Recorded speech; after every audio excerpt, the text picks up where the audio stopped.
This morning, the luxury cruise ship at the center of the hantavirus outbreak, now offshore on Tenerife in the Canary Islands. The 87 passengers and 60 crew members, made up of 24 different nationalities, all receiving medical assessments and waiting in their rooms until their country is called to disembark. Given these notices, the passengers allowed only to leave with their hand luggage, the rest of their belongings staying on board for disinfection. A WHO doctor on board sending us this video of the evacuation.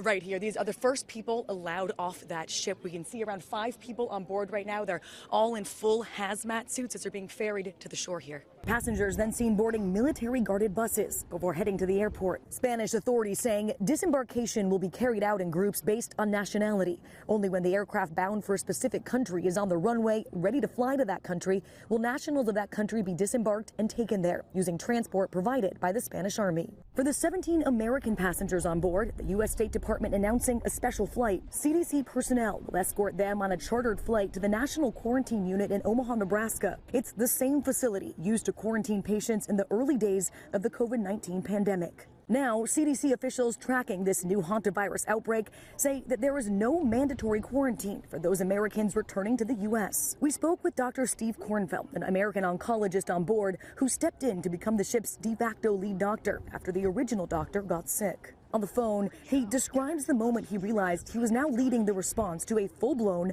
medical crisis on board. And then it just kind of escalated. Within 24 hours after I stepped in, one of the patients died.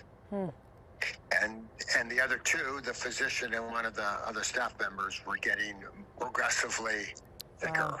Yeah. And then the first news of hantavirus came out. Boris Pavlin is the team lead for field and humanitarian epidemiology at the WHO. How worried should Americans be knowing that people that were on board this ship will now be taken stateside? The average person has no reason to worry. This Andes hantavirus has spread in limited amount from human to human. It's a new name for a lot of people, but this is not a new virus. We've known about it for decades, and it's not surprising us. The number of confirmed or probable cases worldwide climbing to 8, with 2 more under investigation.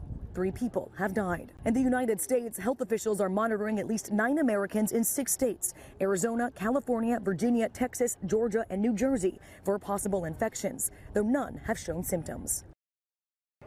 And officials here have said that those 17 Americans on board will be the last group to leave here today. And despite the Spanish government saying they want everyone off of this ship and off of the Canary Islands by the end of the day today, we've been told that Australians and New Zealanders on board won't be leaving until tomorrow, which means this ship will be here for one more night. Maggie Bruley, ABC News, the Canary Islands.